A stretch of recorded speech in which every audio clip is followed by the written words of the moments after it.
Ils disent, bien sûr, vous savez, la petite église que nous avions autrefois là-bas est devenue cette grande église-ci.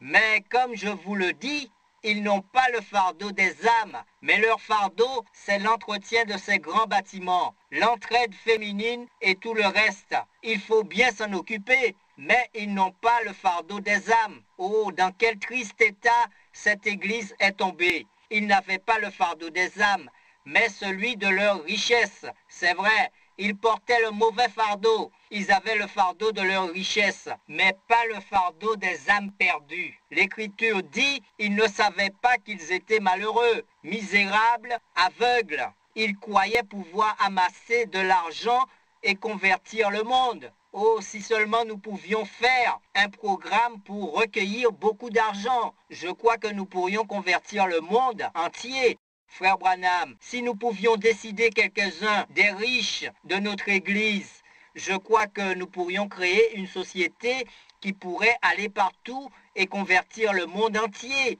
Nous prendrions des avions et pourrions semer de la littérature sur le territoire de l'Afrique tout entière et faire des choses comme cela si nous avions seulement un peu d'argent.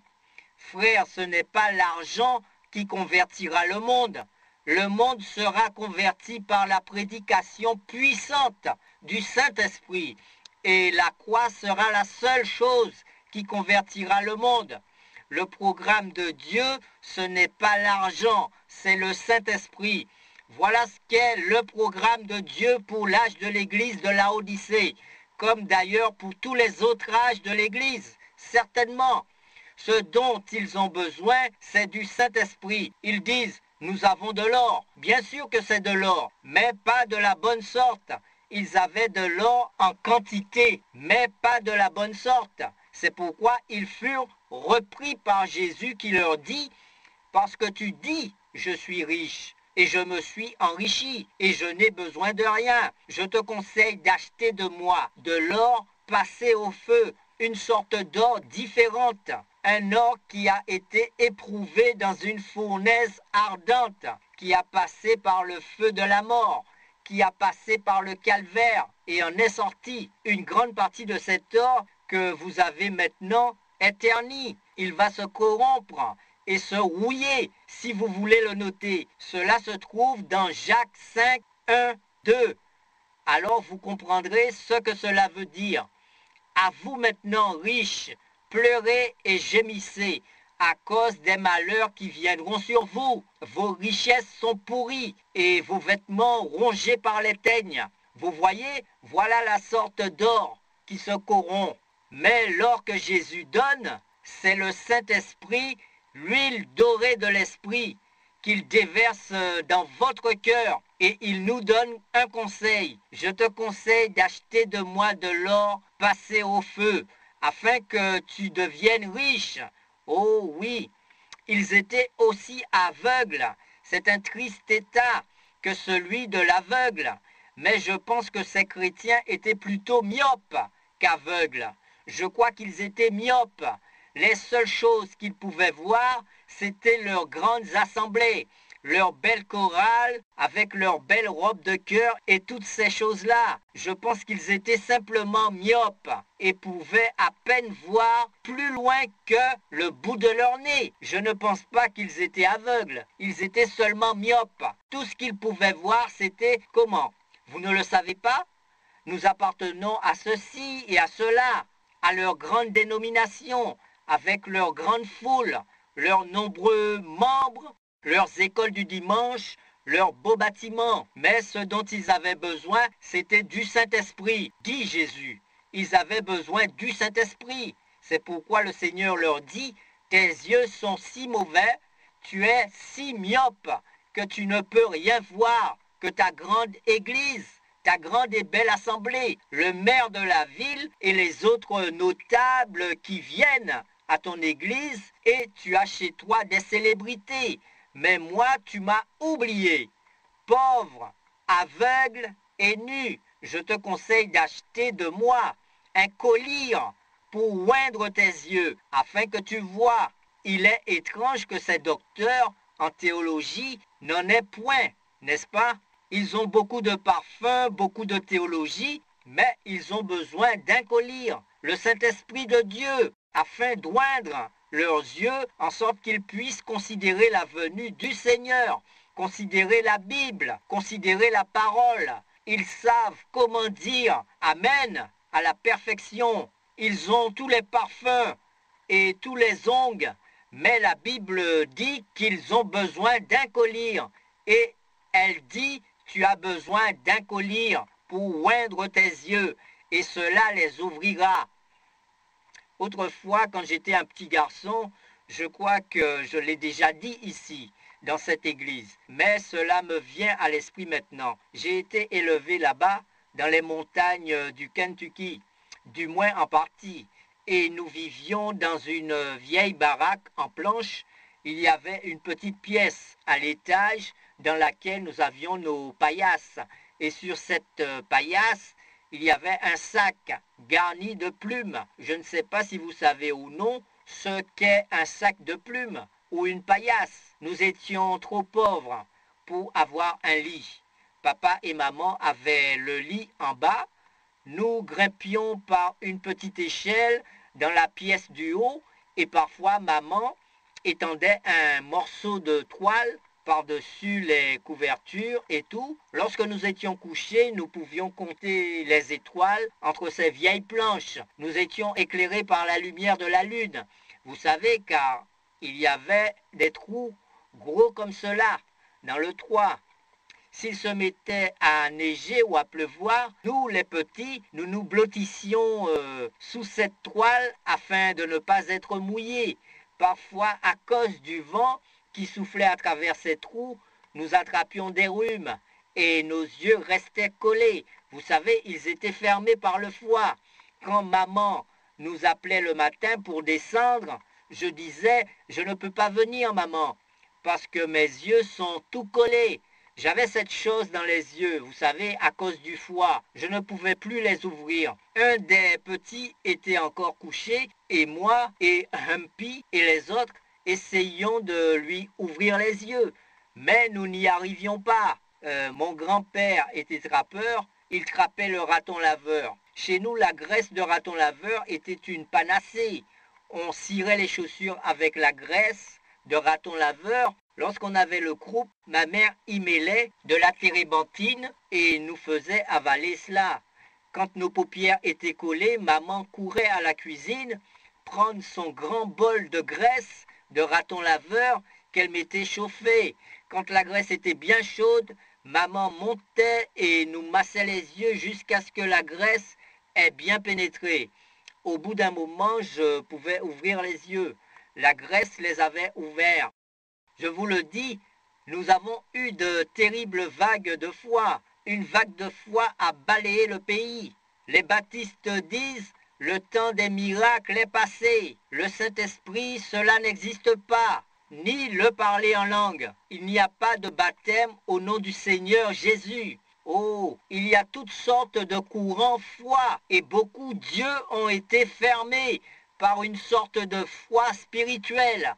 Il faudra plus que de la graisse de raton laveur pour leur ouvrir les yeux. Frères, il faudra un nouveau baptême du Saint-Esprit qui massera leurs yeux et les nettoiera et vous guérira de votre myopie afin que vous puissiez voir que la parole de Dieu est la vérité. C'est vrai, je te conseille d'acheter de moi un collier, quelque chose pour oindre vos yeux. Vous comprenez? Les docteurs en théologie ont leur propre théologie, leur parfum et tout cela. Mais il faut plus que cela. Seul le Saint-Esprit peut donner la vision spirituelle qui permet de voir les puissances célestes en action. Le Saint-Esprit, le collier du Saint-Esprit, un collier c'est une huile chaude, nous le savons, et le Saint-Esprit est l'huile de Dieu. Tous ces parfums des théologies, chers frères, ce que vous faites est très bien. Il n'y a rien à redire en ce qui vous concerne. Tout est en ordre. et nous avons la plus grande église de la ville. Ce parfum-là n'a pas d'effet, non. Cela vous conduira tout droit à la myopie et vous direz, oui, nous avons la plus grande église. Mais qu'arrivera-t-il au jour du jugement qui vient, lorsque Dieu vous demandera des comptes à vous, membres de l'église de la Odyssée? Ce n'est pas tellement pour cette assemblée-ci que je parle, mais ce que je dis est enregistré et va dans le monde entier. Vous comprenez? C'est pourquoi en ce moment, je parle en réalité à plusieurs millions de personnes. Nous voyons donc où nous en sommes.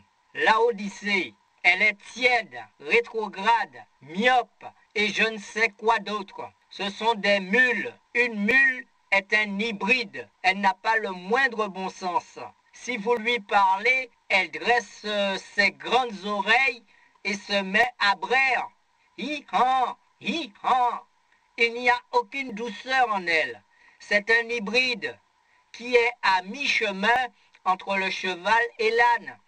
C'est cela le problème aujourd'hui. Vous mettez ensemble le nicolaïsme et la Odyssée et vous obtenez de nouveau une mule. Ils ne le savent pas. Vous leur parlez de la guérison divine, du baptême au nom de Jésus, etc.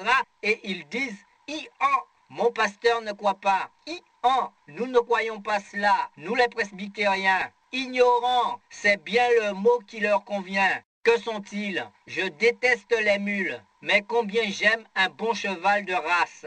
On peut lui apprendre quelque chose, on peut lui apprendre à saluer, il peut travailler dans les cirques. Il agit presque comme un être humain parce qu'il sait quelque chose. Il a un pédigré.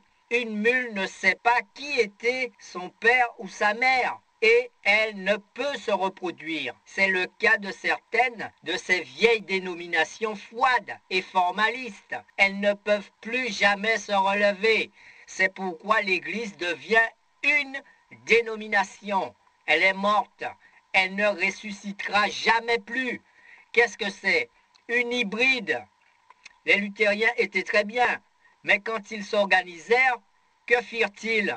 Les méthodistes étaient très bien, mais quand ils s'organisèrent, que firent-ils? Le pentecôtisme était très bien, mais quand vous l'avez organisé, qu'avez-vous fait? Vous avez hybridé cela. Vous l'avez croisé avec l'Église catholique nicolaïte. C'est exactement ce que vous avez fait. Vous avez pris sa forme de baptême, vous avez pris ses manières et ses façons, et la Bible dit, tu es une fille de prostituée, une prostituée, une fille de prostituée. C'est parfaitement vrai. Un bon cheval de pure race est doux. C'est un bon cheval, comme je les aime. Il pose sa tête sur votre épaule, il est affectueux. Pourquoi? Il sait qui est son père, qui est son grand-père. Il sait qui était le grand-père de son père. Il peut remonter dans sa généalogie. Il a un pédigré. Et j'aime voir un véritable chrétien pur sang. Non pas comme ceux qui collectionnent les lettres d'adhésion.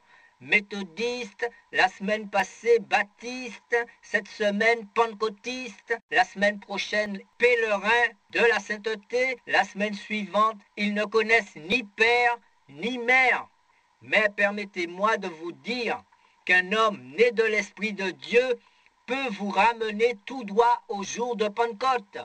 Il a un pédigré, celui de Pentecôte. Amen.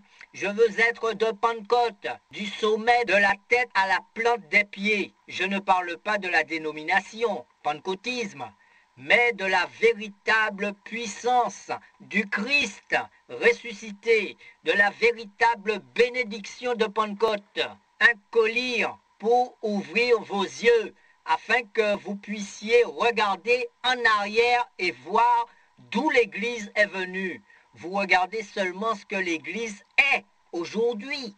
Regardez en arrière et voyez d'où elle vient. Continuez d'avancer vers Dieu et vous vous éloignerez de l'Église actuelle, certainement. Bien, j'ai encore noté autre chose. Il est dit, ils sont nus. Tu ne connais pas que tu es nu. C'est certain. Oh, ils sont nus et ne le savent pas. Quelle triste situation que celle de l'homme malheureux, aveugle, misérable et nu. S'il le sait, il se sortira de là. Mais s'il ne le sait pas, le pauvre être n'a plus son bon sens. N'est-ce pas vrai? Oh, le Seigneur ne mâche pas ses mots. Cet homme n'a plus son bon sens. Il n'en sait pas assez pour s'en sortir. Si vous voyez dans la rue quelqu'un qui est pauvre, misérable, aveugle, malheureux et nu, et que vous lui dites, frère, tu es nu, il s'écriera, oh, c'est vrai, oh, frère, faites-moi entrer quelque part, aidez-moi à m'habiller. Mais si vous allez leur demander, dites, avez-vous reçu le Saint-Esprit depuis que vous avez cru? Ils vous répondront, n'êtes-vous pas un de ces exaltés? Que prétendez-vous me dire? Ne me parlez pas ainsi. Je suis presbytérien, je suis baptiste, je suis ceci, je suis cela. Ils sont nus et ne le savent pas. Ce n'est pas moi qui ai dit cela, c'est la Bible lorsqu'elle parle de cet âge. Tu ne connais pas que toi tu es nu. Je te conseille d'acheter de moi des vêtements blancs. Il a dit des vêtements blancs. Ils sont pour les saints. C'est la justice des saints. Vous voyez? Nu, bien sûr, certainement. Vous pouvez bien dire, frère Branham, il ne s'agit pas de notre église. C'est l'église la mieux habillée de toute la ville. Je n'en doute pas. Vous êtes à la dernière mode. Vos vêtements sont coupés dans les meilleurs tissus. Vous êtes à la dernière mode des stars d'Hollywood. Vous êtes si provocante que vous attirez l'attention de tous les hommes dans la rue. C'est vrai. Une dame m'a dit, frère Branham, que pouvons-nous faire d'autre? Nous achetons ces robes dans les magasins, c'est tout ce que nous trouvons. Mais je lui dis, on vend encore du tissu et des machines à coudre. Vous n'avez pas d'excuse. La Bible dit, quiconque regarde une femme pour la convoiter a déjà commis adultère avec elle. N'est-ce pas vrai? Alors si la femme s'habille de façon provocante, et s'exhibe devant un homme qui mérite le blâme. Elle, c'est elle qui a commencé, c'est l'exacte vérité. Vous pouvez être aussi pur qu'un lys envers votre mari. Vous pouvez être une jeune fille qui n'a jamais rien fait de mal dans sa vie, être vierge le jour de votre mariage.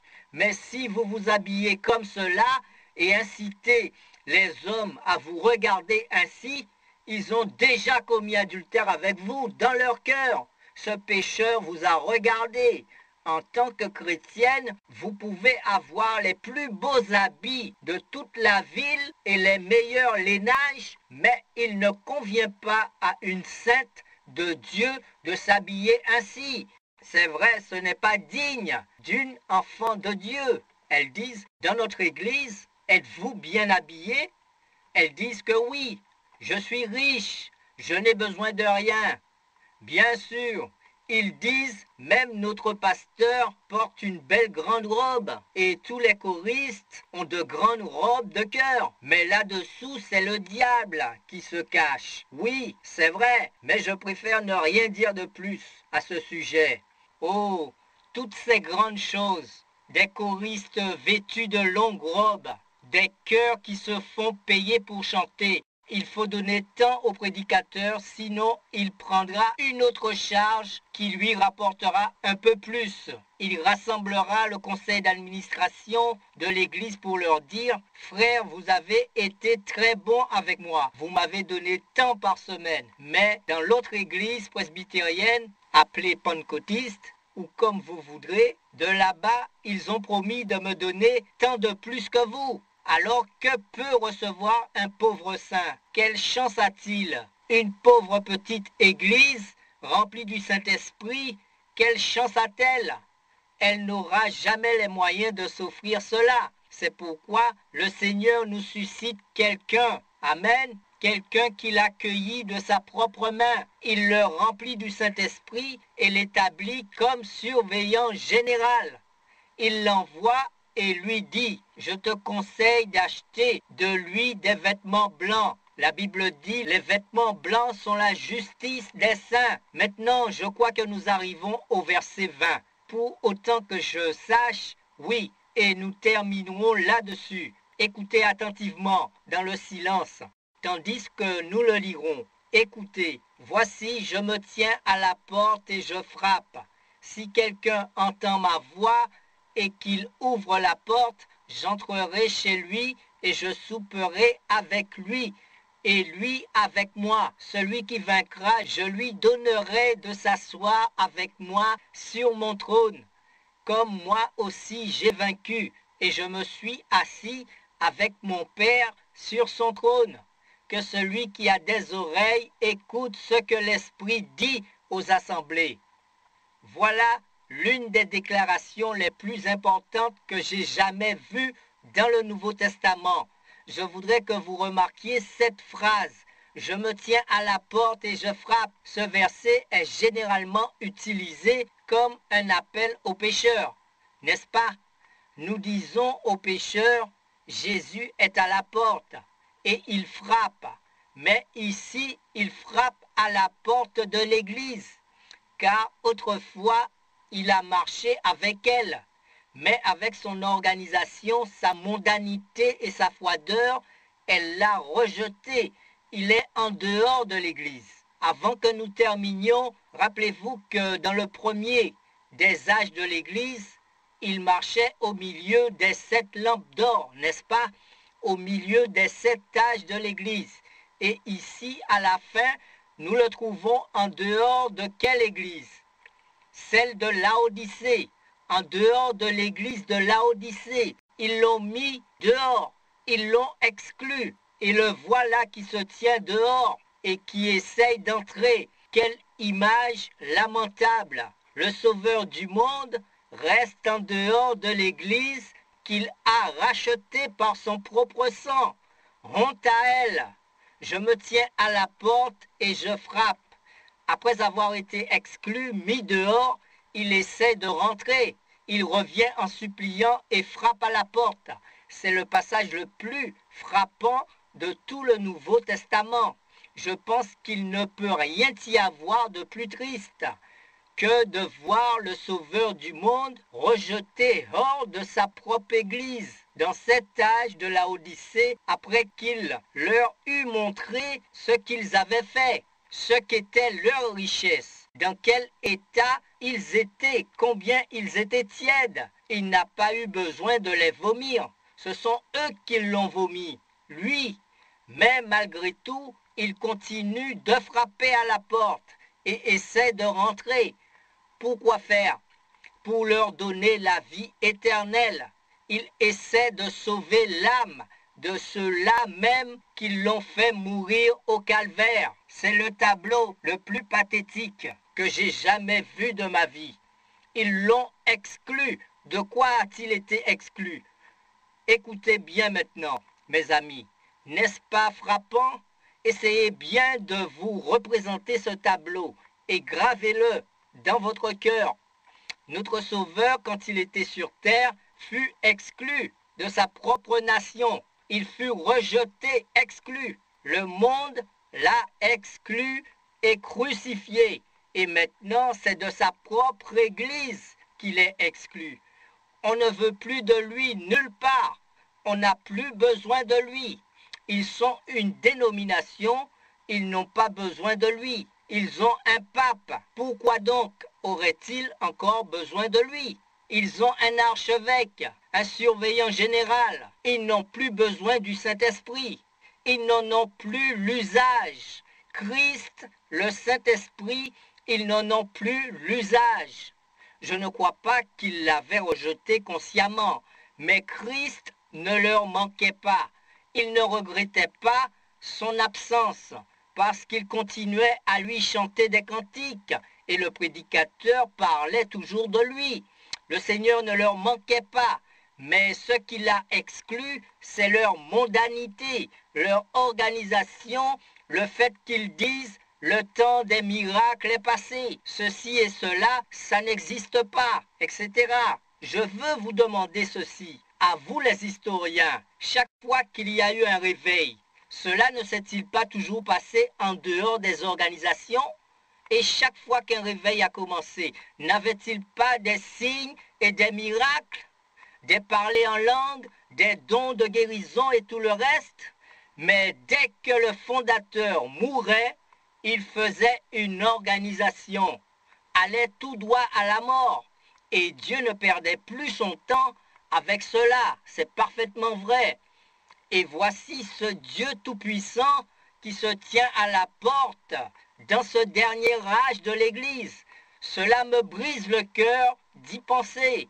Mon Seigneur se tenant à la porte de sa propre Église, après avoir été mis dehors par la mondanité, la froideur, l'esprit de dénomination, l'indifférence, se tenant à la porte, frappant et essayant d'y rentrer. Alors que j'y pensais, il y a quelque temps, je me suis penché sur ma table et j'ai commencé à pleurer. J'ai souvent pensé à Jésus assis dans la maison du pharisien. Personne ne faisait attention à lui, alors qu'il avait les pieds sales. Il n'était pas allé à sa rencontre, à la porte, pour lui laver les pieds et loindre, pour enlever le crottin et la saleté qui s'étaient attachés à ses pieds pendant qu'il marchait. Ses vêtements qui avaient balayé le sol s'étaient imprégnés de l'odeur de la route sur laquelle passaient les chevaux, etc. Cette puanteur était venue sur lui. Pourtant, on lavait toujours les pieds des visiteurs. C'était la coutume.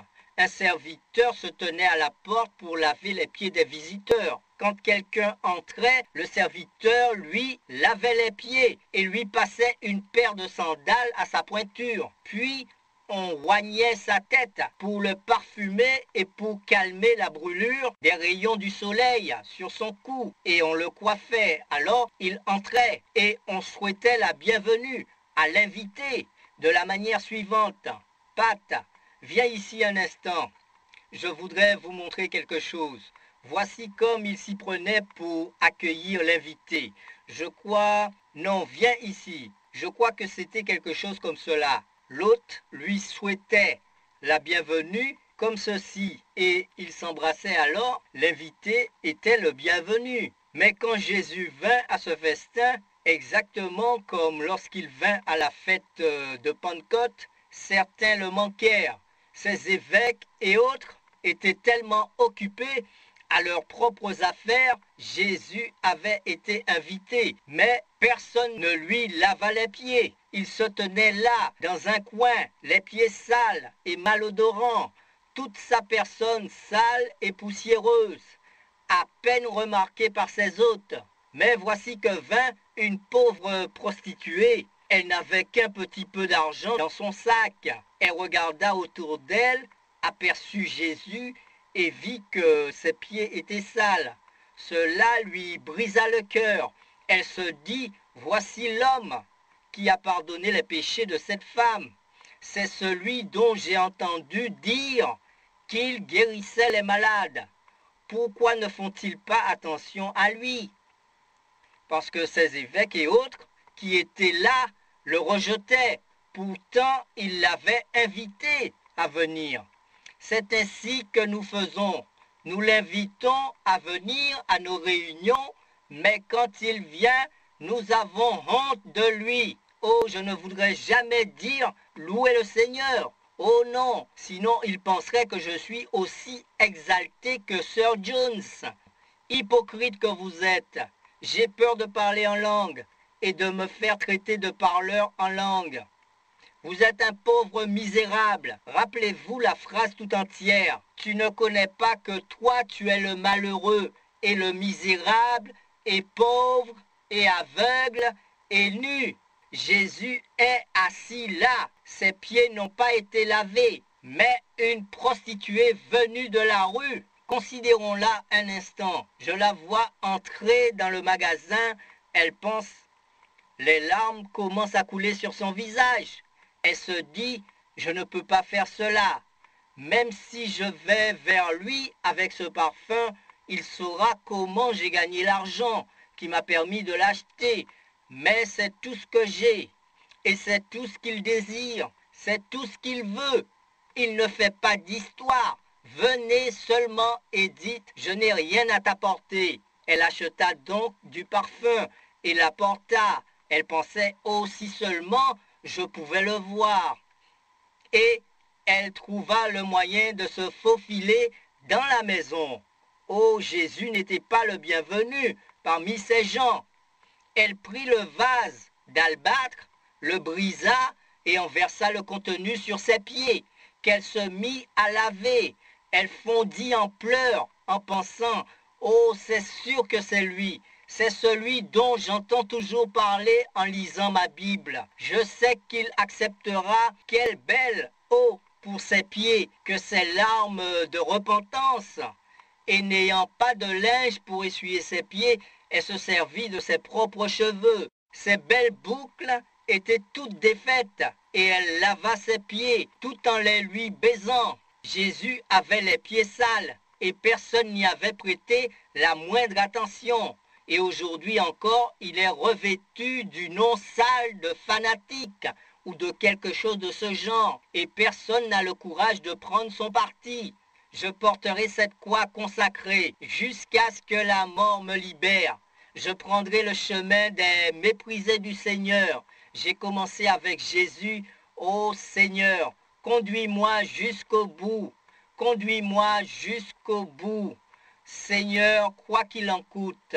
Comme Jacob, j'ai une pierre pour oreiller. Quelle importance cela a-t-il après ce qu'il a fait pour moi? Et cette pauvre prostituée en larmes. Et aussitôt, Simon le lépreux, ce grand personnage qu'il avait invité, se dit, voilà qui montre qu'il n'est pas un prophète. Autrement, il aurait dû voir quel genre de femme c'était. Hypocrite, Jésus ne bougea pas les pieds. Il était simplement assis et il regardait et l'observait. Oh, j'aime cela. Ce ne sont pas les grandes choses que nous faisons, ce sont quelquefois les petites choses que nous ne faisons pas. Il l'observait, il était assis et l'observait simplement. Personne ne faisait attention à lui. Mais peu à peu, l'attention des gens fut attirée par cette femme en pleurs qui lavait les pieds du Seigneur. Mais lui se contentait de l'observer sans rien dire. Et ce Simon qui disait, vous voyez à quel genre de prophète nous avons affaire? Je vous l'avais bien dit, si c'était un vrai prophète, il aurait bien vu de quel genre de femme il s'agissait. Vous voyez ici, c'est nous qui sommes la grande église. Nous connaissons ces choses. Nous savons qu'il n'est pas un prophète. Sinon, il aurait bien vu ce qu'était cette femme. Après que les larmes de la repentance eurent coulé sur son visage, elle lava les pieds de Jésus. Je pense qu'il dut se sentir quelque peu rafraîchi. Oh mon Dieu, j'aurais aimé être là. Je les aurais lavés encore une fois, certainement. Dites-moi, ne serait-ce pas difficile pour une femme d'aujourd'hui d'essuyer les pieds de quelqu'un avec ses cheveux? Il lui faudrait marcher sur la tête pour trouver assez de cheveux pour le faire. Elles ont tout coupé.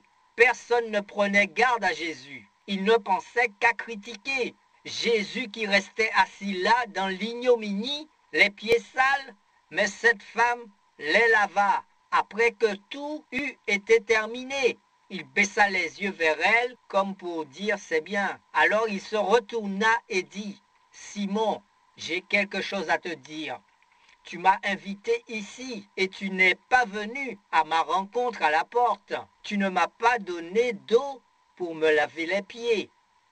Tu n'as pas oué ma tête quand je suis entré pour soulager les brûlures du soleil. Tu ne m'as pas donné de baiser de bienvenue quand je suis entré. Mais cette pauvre femme rejetée, cette prostituée, cette femme de rue, comme elle n'avait pas d'eau pour laver mes pieds, elle les a lavés avec ses larmes. Comme elle n'avait rien pour les essuyer, elle les a essuyés avec ses cheveux. Et pendant ce temps, elle n'a cessé de me baiser les pieds.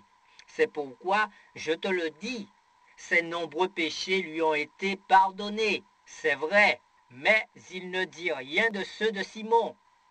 ses nombreux péchés lui ont été pardonnés. Aujourd'hui, Jésus se tient à l'extérieur de la porte des organisations pentecôtistes, baptistes, méthodistes, essayant de rentrer de nouveau avec la bénédiction de Pentecôte. Mais les gens passent à côté de lui sans s'arrêter. Après que votre mondanité et le reste l'ait rejeté de l'Église, il se tient là, essayant d'entrer, implorant qu'on le laisse rentrer. C'est la chose la plus tragique que j'ai jamais vue. Ils ne veulent pas de lui.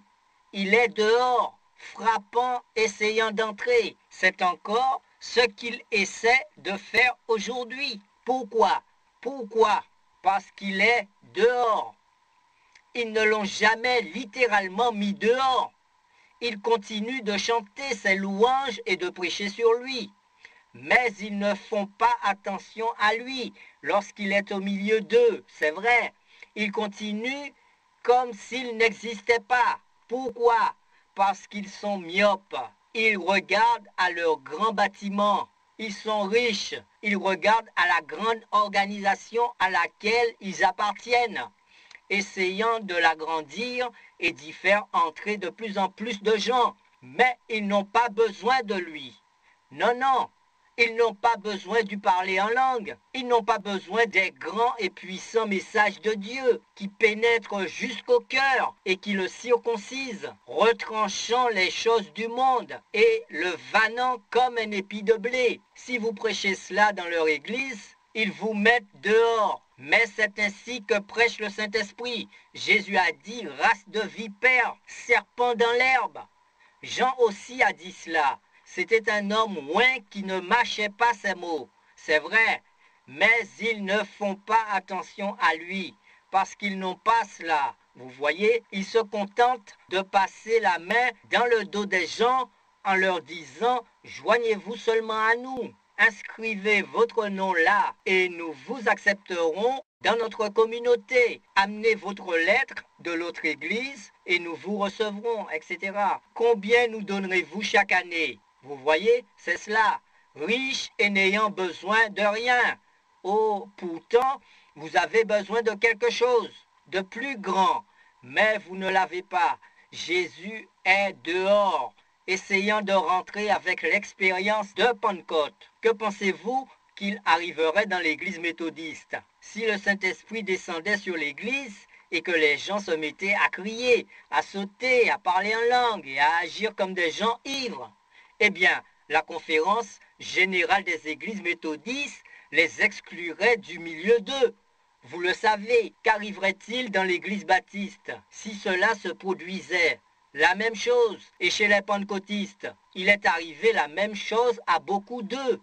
C'est certain, leur église ne pouvait pas s'accommoder de ces folies. Ils dirent, oh, ils ont même abîmer nos nouveaux tapis. C'est vrai, quel pauvre misérable. C'est vrai, oui, il était autrefois avec eux. Il marchait avec eux au milieu de cette lampe d'or. Et voici la réponse à cela. Les dénominations avec leurs choses mondaines, leurs évêques, leurs cardinaux et toute leur mondanité l'ont mis dehors. Et ils n'ont jamais ressenti le vide de son absence. Mais alors, qu'allons-nous faire pour le faire rentrer? S'il est dehors, s'il est hors de l'église pentecôtiste, maintenant qu'allons-nous faire pour l'y faire revenir? Faudra-t-il que les gens obtiennent un vote à l'unanimité pour le faire revenir? Faudra-t-il élire un nouveau pape, un nouveau cardinal, ou peut-être faudra-t-il une nouvelle dénomination? Cela ne servirait à rien, cela ne donnerait aucun résultat. Une nouvelle dénomination n'arrangerait rien. Un nouveau cardinal n'arrangerait rien. Un nouveau pasteur non plus. Ni un évangéliste bien payé. Il n'y a rien au monde qui puisse être fait si ce n'est par vous personnellement. Comment le ferons-nous rentrer? Pas par un vote, certainement pas. On ne peut pas faire rentrer Jésus par un vote, car ce n'est pas ainsi qu'il reviendra. Écoutez bien, car tout est là. Si quelqu'un entend ma voix et ouvre la porte, Nous savons maintenant ce qu'est la porte. Si quelqu'un ouvre la porte et entend ma voix, non pas si une église, si une organisation, certainement pas. Il ne s'occupe pas d'elles. Elles sont mortes. Il les déteste.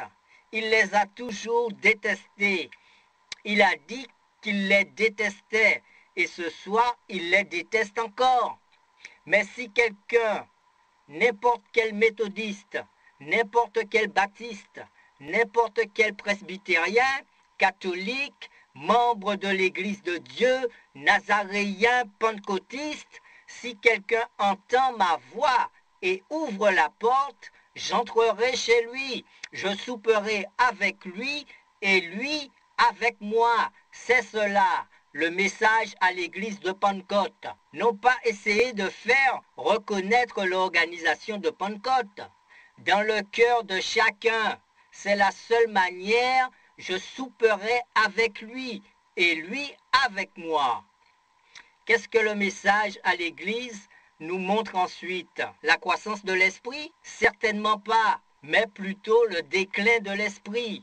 Un déclin continuel. Les messagers envoyés à l'Église et le message de chaque âge de l'Église ont toujours condamné le dénominationnalisme. Dans chaque message à l'Église, nous voyons que l'Église était constamment sur le déclin et ne voulait pas l'écouter.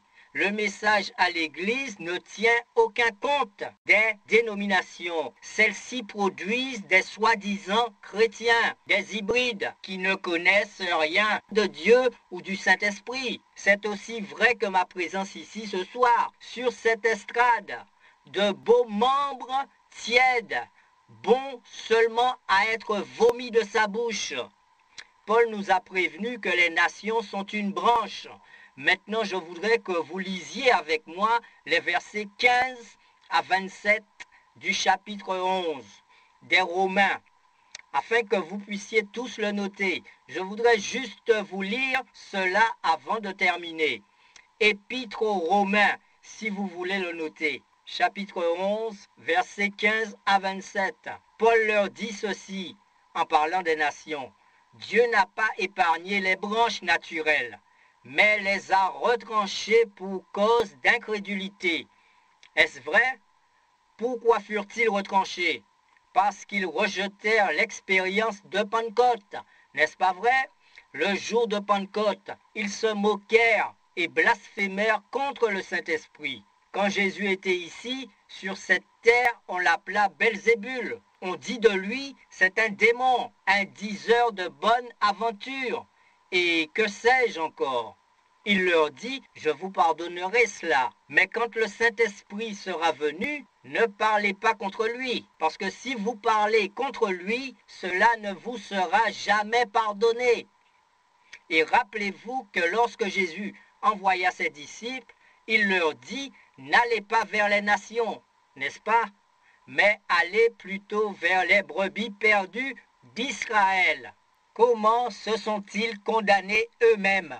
En blasphémant contre le Saint-Esprit, en disant de l'Esprit de Dieu qu'il était quelque chose d'impur. Ils se moquèrent de lui quand il dansait dans l'Esprit le jour de Pentecôte, dans cette ville même où ils se moquèrent. Titus les massacra et leur sang coula jusqu'à la porte et ils furent balayés. C'est dans ce même siècle qu'ils allèrent jusqu'à manger leurs propres enfants. C'est vrai, l'une des plus glorieuses nations du monde devint la plus méprisable et elle fut dispersée aux quatre coins de la terre. À cause de quoi? De l'incrédulité. Pourtant, ils étaient le tronc original, l'arbre original, Israël. Paul ne le dit-il pas ici? Qui a le passage sous les yeux? Tu l'as, Pat? Lève-toi et lis les versets 15 à 27.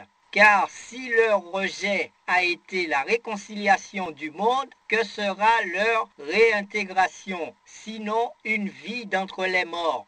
Or, si les prémices sont saintes, la masse l'est aussi, et si la racine est sainte, les branches le sont aussi. Mais si quelques-unes des branches ont été retranchées, et si toi qui étais un olivier sauvage, tu as été hanté à leur place et rendu participant de la racine et de la graisse de l'olivier, ne te glorifie pas aux dépens de ces branches.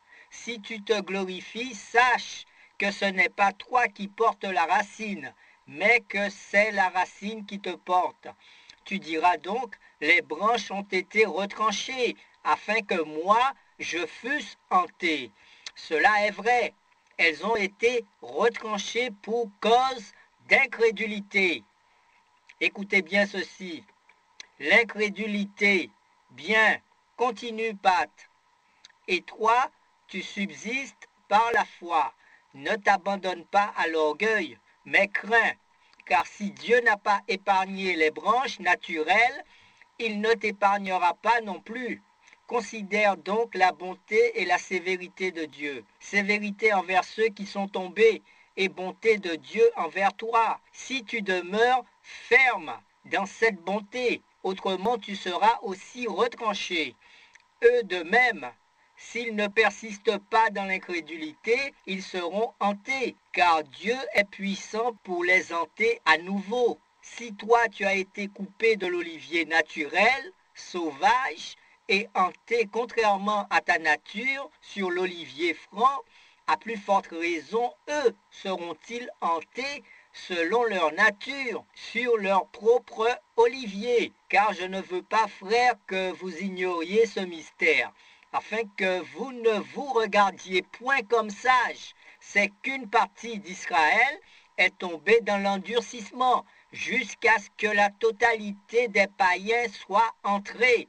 Et ainsi, tout Israël sera sauvé, selon qu'il est écrit, le libérateur viendra de Sion, et il détournera de Jacob les impiétés, et ce sera mon alliance avec eux, lorsque j'ôterai leurs péchés. Vous saisissez? Paul dit, si Israël vit les signes du Saint-Esprit et fut retranché, rappelez-vous que c'est parce qu'ils rejetèrent le message de Paul.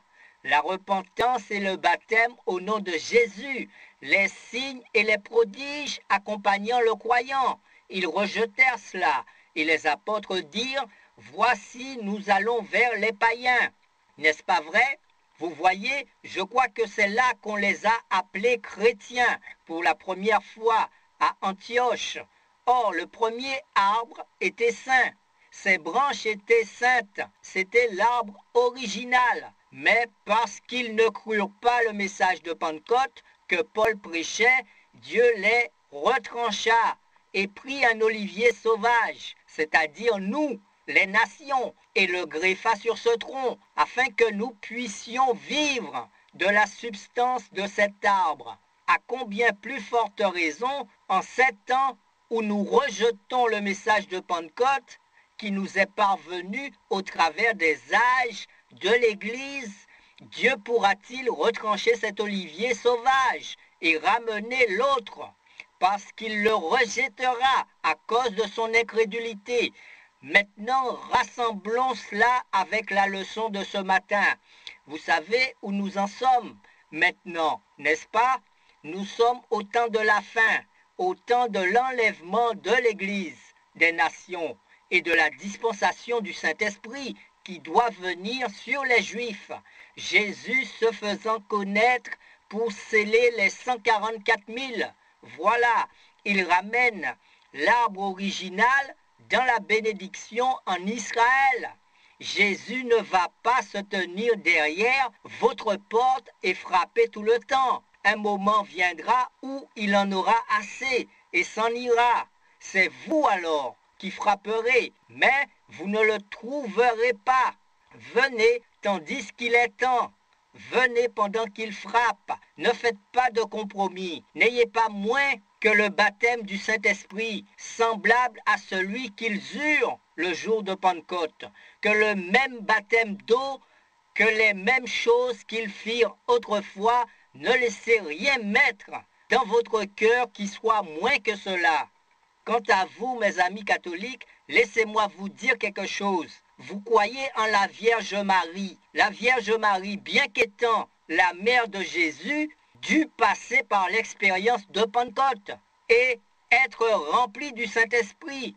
Et elle se conduisit, elle aussi, comme une personne ivre. Elle était parmi les 120, elle reçut le baptême du Saint-Esprit, parlant en langue et agissant sous l'Esprit de Dieu, comme une femme ivre. Et si la Vierge Marie a dû faire cela pour entrer dans la gloire, comment y entrerez-vous? À moins de cela, pensez-y, c'est vrai, ce prédicateur baptiste là-bas voudrait être sûr que c'est aussi valable pour les baptistes. C'est valable pour n'importe qui, quel qu'il soit. Vous joindre simplement à une église, prononcer un credo et aller à l'église tous les dimanches matins ne vous servira à rien du tout. Vous ne faites que vous moquer de Dieu. Soyez un vrai chrétien ou rien du tout. Soyez bouillant ou froid. Il n'y a pas d'oiseau à la fois tout noir et tout blanc. On n'a jamais vu un homme à la fois ivre et sobre. On n'a jamais vu un homme à la fois pécheur et saint. Jamais. Cela n'existe pas. Ou bien vous êtes rempli du Saint-Esprit et Dieu vit en vous, ou alors vous n'êtes rien du tout. Vous êtes ou vous n'êtes pas. Rappelez-vous donc que Jésus se tient à votre porte. Et souvenez-vous de la promesse de Dieu qui a dit qu'il y serait de nos jours. Pourquoi? Parce qu'il a été rejeté. Pourquoi Israël a-t-il été retranché de l'arbre original? Parce qu'ils ont rejeté le message de Pentecôte de Paul. Croyez-vous que cet âge de l'Église est le dernier? C'est la Bible qui le dit. Et que dit-elle qui va arriver? Que l'Église va être retranchée pour avoir rejeté le message de Pentecôte. Et alors Dieu se tournera de nouveau vers les Juifs. Alors tout Israël sera sauvé parce qu'il les prendra en tant que nation et non pas en tant qu'individu. Mais pour vous et moi, c'est quelque chose d'individuel parce que dans le livre des Actes, nous pouvons lire qu'il est venu vers les nations pour prendre d'entre les nations un peuple qui porte son nom, son épouse, un peuple, un ici, un là, un autre là-bas, et il traite avec nous en tant qu'individus, sans considération de race, de croyance ou de couleur. Il s'occupe de nous en tant qu'individus. Nous sommes son bouquet qu'il placera sur son autel. Mais en ce qui concerne les Juifs, il s'est toujours occupé d'Israël en tant que nation, une nation de personnes, sa nation. Je suis heureux d'avoir ce message ce soir et je suis si heureux que vous soyez présents et j'apprécie beaucoup votre présence. Je suis reconnaissant au Dieu Tout-Puissant de m'avoir montré ce que j'ai vu et de pouvoir l'apporter à cette Église. Maintenant, ce message est ôté de mon cœur. Depuis quelque temps, le Saint-Esprit travaillait dans mon cœur. Je ne pouvais pas m'en débarrasser. Il fallait que je marche avec ce fardeau. Il y a deux choses que je me sentais conduit à faire. Aller à Shreveport, en Louisiane, pour une réunion avec Frère Moore. Ma femme qui est assise là peut vous le confirmer. Pendant des semaines, j'ai presque pleuré, tant je désirais aller à Shreveport. Pourquoi? Tous ceux qui étaient à Shreveport savent maintenant pourquoi. Ils n'avaient jamais vu ou entendu quelque chose comme cela. Il y avait des prédicateurs venus de partout, des baptistes et autres.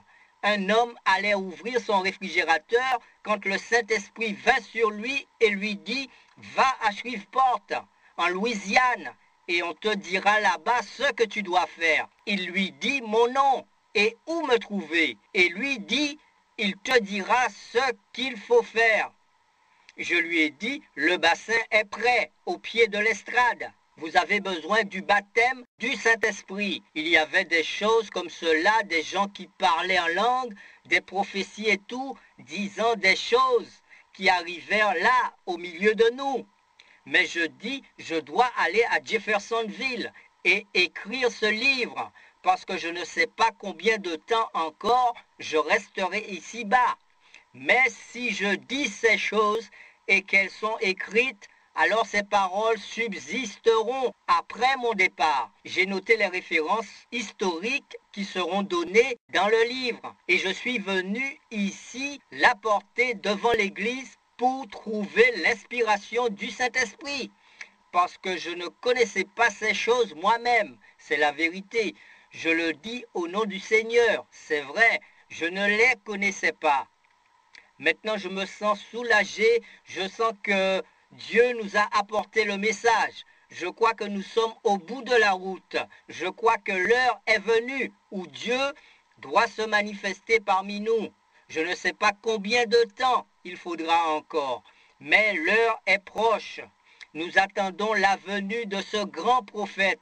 Il peut être venu de mon temps. Il peut venir du temps de nos enfants. Je ne sais pas. Peut-être qu'il est ici parmi nous maintenant. Nous ne pouvons le dire. Le Saint-Esprit est ici pour nous conduire jusqu'au temps où ce conducteur nous prendra en main.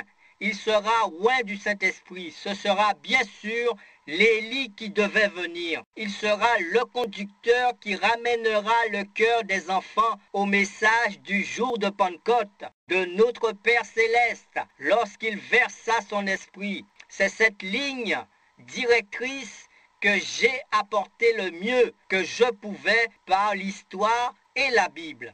Et j'ai montré que cela avait traversé tous les âges de l'Église et que c'est ainsi aujourd'hui. J'ai montré que ces dénominations sont une malédiction devant Dieu. J'espère que c'est ancré dans votre esprit par la Bible, par les actes des apôtres, par l'histoire et tout. À aucune époque, Dieu n'a organisé son Église. La mère des églises organisées, c'est la hiérarchie catholique romaine. L'Église catholique romaine est la mère des organisations. Et dès qu'un réveil éclate dans un groupe protestant, ils reviennent tout de suite en arrière et font la même chose.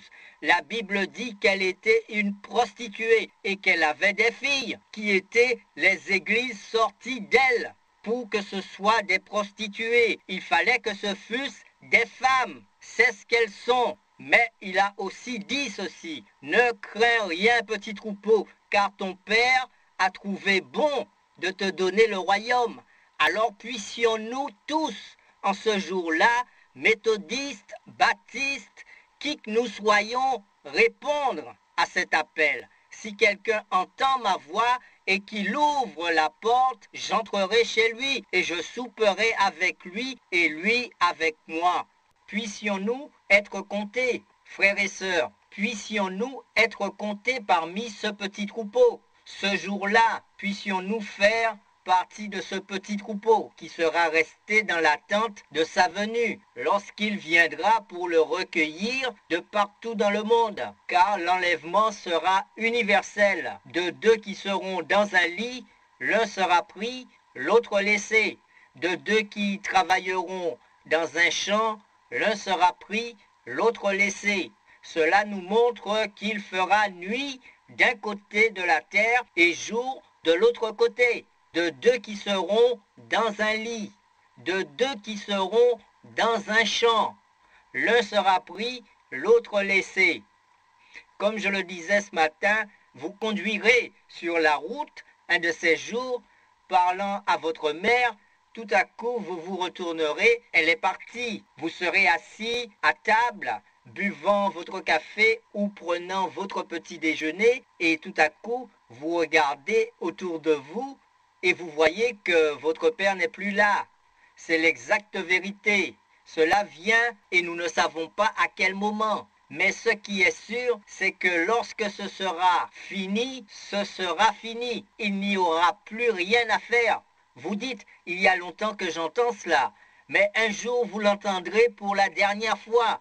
C'est vrai, cela arrivera parce que c'est la parole du Seigneur. Et pensez-y, s'est-elle trompée à un moment quelconque durant ces 8 soirées où j'ai prêché? Ce que Jésus a dit ici devait arriver et c'est arrivé exactement dans chaque âge de l'Église. Et c'est maintenant même, dans cette époque-ci, où nous avons étudié ces âges de l'Église. Ce matin même, en étudiant le type de ces vierges, au moment même où les vierges folles, la Bible dit, souvenez-vous-en, qu'un cri retentit. Voici l'époux vient, c'est la venue du Seigneur. Et il y a la prédiction de la parole. Alors qu'arrive-t-il? On crie, le temps est proche, les bombes atomiques et tout le reste, tout est prêt. Et les prédicateurs parcourent les rues et commencent à crier le message. Et dès qu'ils le font, la grande église, les vierges folles, dit « Oh, il y a déjà longtemps que nous sommes presbytériens. Peut-être que nous allons étudier ces choses et essayer de découvrir cela. Oui, vous savez, je crois que nous avons réellement besoin du Saint-Esprit. » Et ils se mettent à écrire des brochures à ce sujet. Cela commence maintenant. Elles disent « Voulez-vous nous en donner un peu ?» Mais les autres répondent « Non, nous en avons juste assez pour nous-mêmes. » Alors ils allèrent à la recherche du Saint-Esprit et se mirent à prier, comme le font aujourd'hui les églises. Ces grandes et belles églises, les organisations, mais pendant qu'ils allaient chercher l'huile, l'époux vint. C'est ainsi qu'elle essaie d'en avoir maintenant même. Ces grandes églises, ces organisations, et elles tiennent de grandes réunions internationales. Pour cela, dans les églises organisées, elles disent, nous devons revenir à la bénédiction de Pentecôte. Il nous faut des dons de guérison divine dans l'église. Il nous faut des parler en langue et des conseils et commencent à faire cela. Et c'est au moment même où ils commencent à faire cela que l'époux vient prendre ceux qui avaient de l'huile dans leurs lampes et ils s'en vont. Quand les autres arrivent, que se passe-t-il? Ils sont jetés dans les ténèbres du dehors, la période de la grande tribulation, où il y aura des pleurs, des gémissements et des graissements de dents, tandis que l'épouse est au ciel. Puis, à la fin de ces 3 ans et demi, il viendra comme Joseph et se fera connaître à ses frères. Ils proclameront un temps de lamentation. Partout, leurs familles se sépareront et ils pleureront en disant « D'où te viennent ces cicatrices? Tes mains ont été percées. Ceux qui l'ont percé le verront. » Et il se fera connaître à ses frères. Maintenant, il essaye de se faire connaître à son église. Mais elle l'a rejeté au dehors. Mais il se tient encore là, parlant et appelant. Y en a-t-il encore un ici, un qui voudrait m'ouvrir, me laisser entrer et lui parler? Je suis si heureux et si reconnaissant de ce qu'il y a de nombreuses années, 28 ans environ, j'ai senti frapper à mon cœur, il est entré. J'ai soupé avec lui et lui avec moi depuis lors. Et j'ai reçu la bénédiction de Pentecôte, le Saint-Esprit. J'ai été baptisé au nom de Jésus-Christ pour la rémission des péchés de ma vie. C'est la seule fois où j'ai jamais été baptisé, la seule. Déjà, quand je n'étais qu'un petit enfant, personne n'aurait pu me faire croire qu'il y avait 3 dieux. Non, personne n'aurait pu me faire avaler cela. Vous ne pouvez pas dire cela à quelqu'un qui sait qui est Dieu, c'est vrai. Donc quand je fus baptisé, c'est un prédicateur baptiste qui me baptisa. J'avais dit, je veux être baptisé au nom du Seigneur Jésus-Christ. Roy Davis me baptisa alors au nom du Seigneur Jésus-Christ, alors que je n'étais qu'un tout jeune homme. C'est vrai, je croyais cela. Et je suis resté avec cela. Et je sais que c'est la vérité. C'est la parole éternelle de Dieu. C'est vrai. Je suis si heureux de pouvoir dire que je suis l'un d'eux. Amen.